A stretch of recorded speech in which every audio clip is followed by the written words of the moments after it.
অবশেষে বরাক বার্তা বাংলা সংবাদের সংবাদ শিরোনাম আরো একবার। রংপুর ভিআইপি রোড সংস্কারের দাবিতে এলাকায় নাগরিকদের আয়োজিত হলো বিক্ষোভ প্রদর্শন। দীর্ঘ প্রতীক্ষার পর ভোগান্তি ভুগছেন এলাকার নাগরিকরা।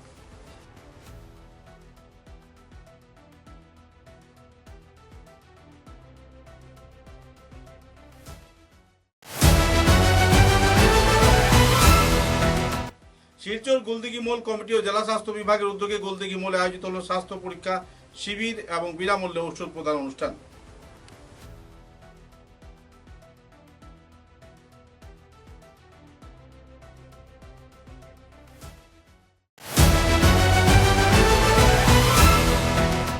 আসাম বিশ্ববিদ্যালয়ের কেন্দ্রীয় বিদ্যালয়টি বন্ধের আশঙ্কা, কি হবে এলাকার ছাত্রছাত্রীদের ভবিষ্যৎ, অভিভাবকদের মধ্যে আতঙ্ক।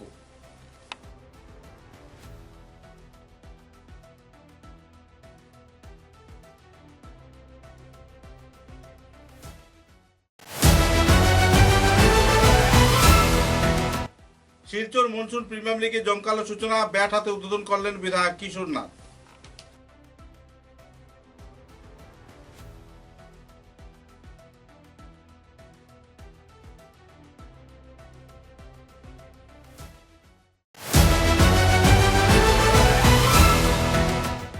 কাটিগড়ায় 20 দিনের ব্যবধানে ফির উদ্ধার বিশালাকার বেঙ্গল মনিটর লিজার্ড, এলাকা জুড়ে স্বস্তির পরিবেশ।